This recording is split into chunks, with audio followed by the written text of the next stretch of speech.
सबसे पहले मैं गुरु जी का बहुत बहुत धन्यवाद करती हूँ कि मुझे ऐसे मकान पे आज बुलाया और मुझे मौका मिला यहाँ आने का और कान्हा जी का आशीर्वाद लेने का।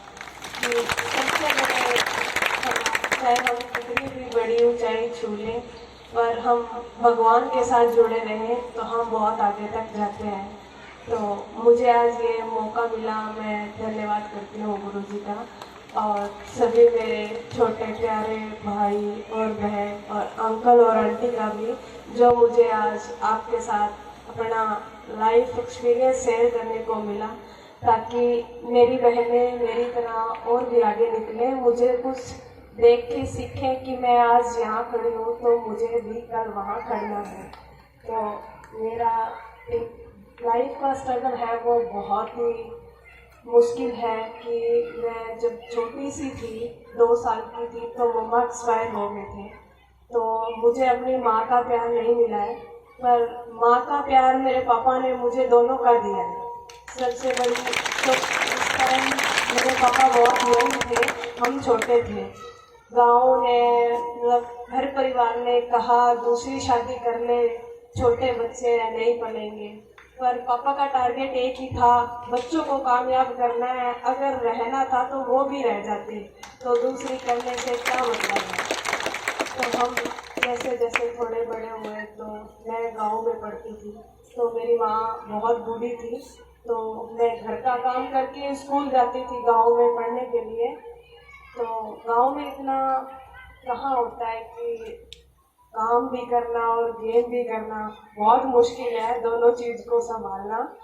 तो मैं जैसे ही खेलती रही तो मुझे वहाँ के डीपी सर ने एक वर्ड बोला था कि बेटा तू अगर कोई सेंटर में जाके करेगी तो अच्छा कर सकती है। उस वर्ड को मैंने अपने दिल में बिठाया कि यार अच्छा वर्ड तो है, पर निकले कैसे, गांव का माहौल ऐसा है, हम सलवार कमीज से निकल ही नहीं सकते, तो अब कैसे जाए। तो वहाँ से मुझे मुकाम थोड़ा सा हिम्मत मिली अंदर से कि कुछ करना है। तो वहाँ मैं एक डीपी सर ने बोला कि बादल साइड में एक सेंटर है, वहाँ जाके तुम ट्राई करो। तो घर की कंडीशन इतनी नहीं थी, पर कि मैं बाहर पीजी लेके अपना खर्चा उठा के गेम करूँ, क्योंकि एक गेम करने के लिए कम से कम 8-9 लाख रुपए तो जेब में होना ही चाहिए। और पापा इतना नहीं था, ज़मीन भी थोड़ी थी, तो इतना स्ट्रगल होना बहुत मुश्किल था। मैं वहाँ गई, वहाँ मेरा सिलेक्शन हुआ, तो वहाँ से घर वालों को पता ही नहीं है कि मैं गई कहाँ हूँ। सिर्फ एक कोच से मैसेज करवाया था कि पापा मैं गेम खेलने जा रही हूँ। तो घर वालों को नहीं था कि मम्मी नहीं है, कुछ हो गया तो हम क्या करेंगे, कल को इनमें से कोई बोल देगा कि क्या हो गया, कोई भाग जाएगी, ये हो जाएगा, बाहर नहीं छोड़ना। तो फिर भी एक अपने अंदर तो हिम्मत थी कि ऐसा उस चीज में नहीं है, कुछ अलग करना है, ताकि हर चीज में मिसाल मिले कि एक मंजू थी खेरा कुंदरी, उसने ऐसा किया। तो स्टार्टिंग से मेरा यही ख्वाब था कि अपने बाप के लिए ऐसा करना है जिसने अपनी जिंदगी भी त्याग दी, ताकि कल को कोई बोले कि हाँ एक लड़की थी यार जिसने पापा ने शादी नहीं की, पर उस लड़की ने उसका कर्ज निभा के दिखाया। तो जैसे सिलेक्शन हुआ तो मेरी माँ खुद यही बैठी है, बोली मैं नहीं जाने दूंगी भाई, इतनी बड़ी हो गई है, कल को उल्टा सीधा हो गया तो कहेंगे मम्मी नहीं थी और भेज दिया बाहर।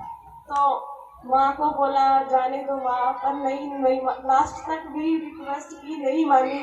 लास्ट बार एक बार पापा को बोला पापा मैं आपकी दाग नहीं लगने दूंगी पक्को, पर इतनी इज्जत बना दूंगी कि आपको भी यकीन नहीं होगा एक दिन। उस चीज को अपने अंदर बिठाया और घर से चले गए। जिस टाइम मेरे पापा ने मुझे 200 रुपये ला के दिए थे किसी पड़ोसी से मांग के, वो 200 रुपये लेके मैं चली गई। 1 महीने बाद मेरे पापा वहाँ आए मुझे देखने के लिए। मन नहीं लगा था एक बार, पर फिर भी सोचा कि उनको एक वर्ड दे के आई हूँ कि इतना अच्छा कर रहा है कि एक दिन हर जगह नाम हो जाए। तो जैसे ही घर वाले पापा से बात करना छोड़ दिए थे, लड़की को भेज दिया, माँ तो है नहीं भाग जाएगी, ऐसे करके तो पापा कुछ नहीं बोले, चलो कोई बात नहीं, सुनते रहे, सबकी सुनी। सबसे बड़ी बात मेरे पापा की ये थी कि सबकी सुनी, पर मुझे कभी भी नहीं कहा कि मुझे ऐसे बोलते हैं। सबसे बड़ा काम एक होता है माता पिता का कि अपने बच्चों पे विश्वास करना बहुत ही जरूरी है, जैसे मेरे पापा ने किया है मेरे पे।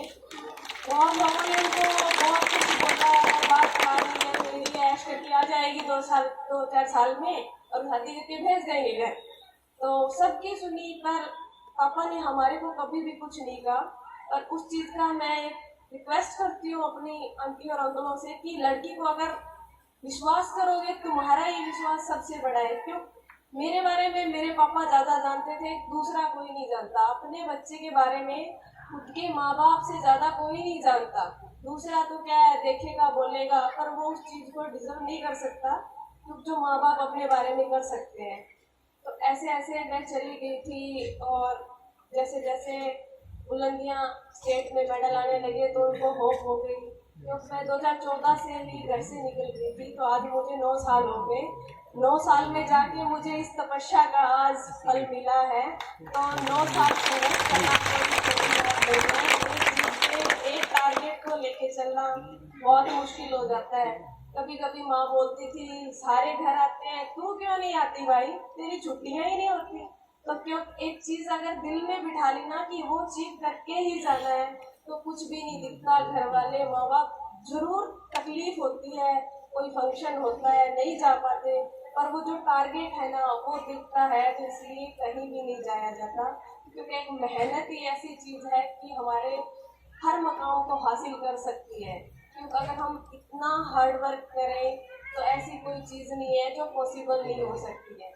क्योंकि मैं भी इन्हीं में से थी, ऐसे ही गांव में सलवार कमीज पहनना, और मैं आज भी घर पे आके गांव का भी जैसे माहौल है मैं वैसे ही रहती हूँ। तो मेरे पास मैं हमेशा ही ग्राउंड लेवल से जुड़ी रही हूँ कि हाँ, कोई घमंड हो गया हो बाहर जाके या कुछ भी, जो भी मेरी बड़ी चाची ताई है, मेरे सबको मिस करना, तो हमेशा ही एक लेवल है, उस लेवल पे जाके बंदा डगमगा जाता है कि हाँ नहीं, ऐसा हो जाता है। पर हमेशा उस चीज़ को समझना और अपने अंदर धारना एक सबसे बड़ा हमारा ही रोल है। क्योंकि माँ बाप भेज सकते हैं, विश्वास कर सकते हैं, जो करना है वो हमारे अंदर है। हम खुद अपने मेहनत जितनी भी कर सकते हैं उतनी कर सकते हैं। क्योंकि मैंने अपनी लाइफ का बहुत ही स्ट्रगल देखा है। तो मेरी यही रिक्वेस्ट है आपसे सबसे कि मेहनत करो, लड़कियों को ज़्यादा से ज़्यादा बाहर भेजो।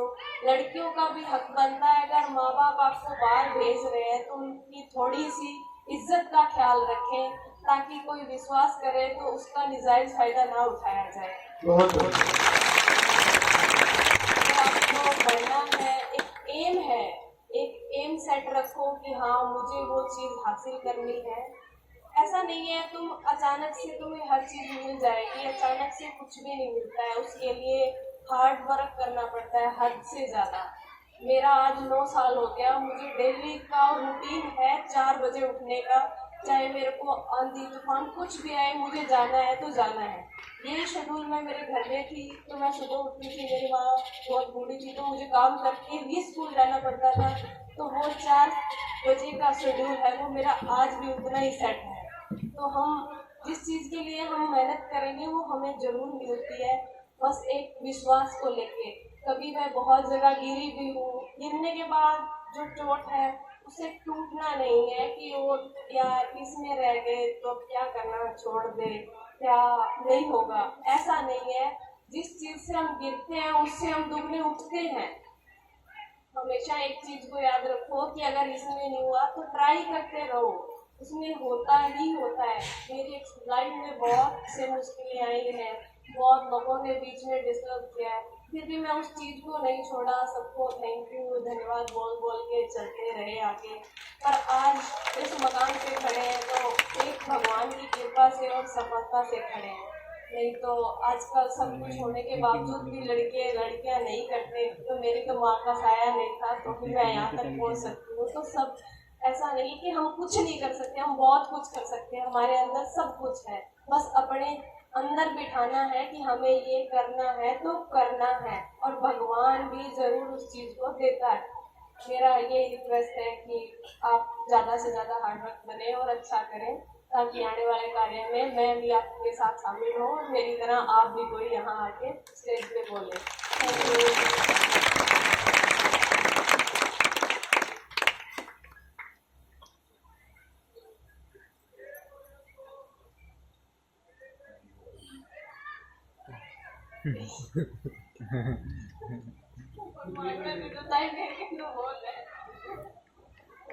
चलो आशीर्वाद सोच के ले लो।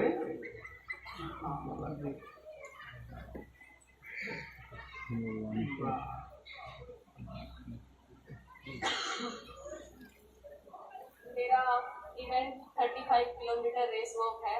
बहुत लंबा इवेंट है, बहुत सोचना समझना, बहुत हार्ड वर्क करना पड़ता है इसके लिए, क्योंकि वीक में हमारी प्रैक्टिस होती है। जो अभी मैं बेंगलोर इंडिया में हूँ, तो वहाँ कम से कम हमें 6 दिन में 200 किलोमीटर के लगभग चलना पड़ता है। तो कई बार तो मेरे बारे में भी मुझे भी ख्याल आया यार छोड़ छाड़ के घर चलते हैं, आराम से रोटी खाएंगे, पर नहीं, फिर कुछ दिखता है यार नहीं, उस बाप ने तेरे लिए बहुत कुछ किया है। बस उसी का चेहरा सामने आता है कि यार जिस दिन मैं घर से निकली थी तो मेरे पापा खेत से काम कर गए थे, इतना पसीना आया हुआ था।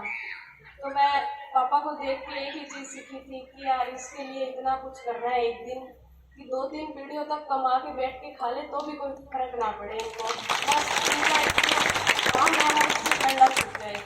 तो बस उसी चीज़ को अंदर रोज़ रात में एक बार सोती तो अपने पापा का चेहरा जरूर याद करती, और उस मुश्किल घड़ी में जो मेरे पापा ने साथ दिया मैं वो एक बार जरूर अभी भी सोचती हूँ, तो मैं उनको ज़रूर याद करके सोचती हूँ कि उसी के लिए इतना कुछ करना है कि ताकि वो हो पाए। और मेरा इवेंट है जो 35 किलोमीटर का है, वो बहुत ही मुश्किल है, हार्ड वर्क है उसके लिए। और हार्ड वर्क मतलब चलते हैं तो कई बार तो ऐसा लगता है कि यार मुश्किल हो जाएगा, कई बार बिल्कुल एकदम हो जाता है, तभी भी हम छोड़ते, हिम्मत नहीं हारते। हमारी हिम्मत, हमारा माइंड उसी तरह काम करता है जिस तरह हम हमारे माइंड को सूचित करते हैं कि हाँ नहीं भी हम बीमार पड़ गए, तो वो हमारा दिमाग ही ऐसा हो जाता है कि हम बीमार पड़ ही गए। पर नहीं, जब हम माइंड से स्ट्रॉन्ग रहते हैं तो ऐसा नहीं है कि हार्ड वर्क काम नहीं आता, हार्ड वर्क बहुत काम आता है। पर माता पिता की दुआ है ना, वो हमें बहुत आगे तक ले जाती है। तो ज़्यादा तो मुझे बोलना नहीं आता, इतना ही आता है।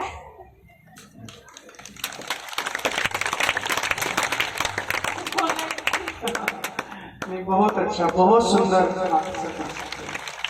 मंजू रानी ने 52 देशों में 33 किलोमीटर 2 घंटे 57 मिनट में 33 किलोमीटर की 1 साल चाल चल के ये मुकाम हासिल किया है। इसके लिए एक बार फिर तालियां। मंजू रानी ने अपनी लाइफ, अपनी जिंदगी का सफर जो आपको बताया कि कितनी मेहनत और गरीब परिवार से होते हुए इस मुकाम पर पहुंची है, इसकी उपलब्धि पर सभी नौजवान लड़कियां, लड़के, जो बच्चे हैं, उनको ये एक ठान लेनी चाहिए कि हमें भी अपनी लाइफ में कुछ अफसर या कुछ खिलाड़ी बनकर दिखाना है और अपने माँ बाप का, अपने गांव का, अपने देश का नाम रोशन करना है।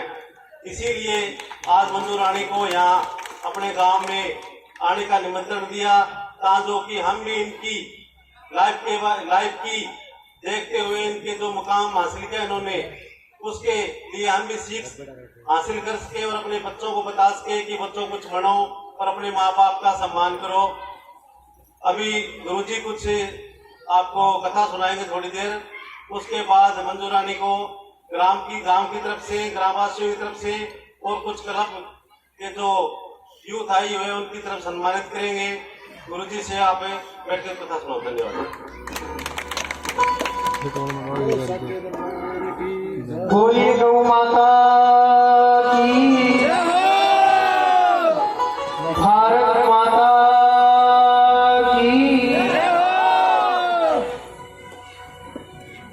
बहुत बहुत धन्यवाद इस प्यारी बिटिया को, जिन्होंने अपने जीवन में स्ट्रगल करके इस मुकाम को हासिल किया। व्यासपीठ से बहुत बहुत शुभकामना, उज्जवल भविष्य के लिए और अनंत मंगल में शुभकामनाएं। अभी आपने एशियन गेम्स में कांस्य पदक प्राप्त किया, भगवान से प्रार्थना करते हैं आपका वो संघर्ष, आपकी वो मेहनत, आपका वो त्याग, आपकी वो तपश्चर्या आपको ओलंपिक तक ले जाए और ओलंपिक में आप भारत राष्ट्र के लिए स्वर्ण पदक जीत कर लाओ और हम सब गौरवान्वित महसूस कर सके अपने आप को और अच्छे से। बहुत बहुत मंगल में शुभकामनाएं। आप सभी लोग प्रसंग सुन रहे थे, भगवान श्री कृष्ण ने सभी गोपियों को भक्ति ज्ञान वैराग्य प्रदान कराने के लिए उनको रास के माध्यम से भक्ति का उपदेश दिया।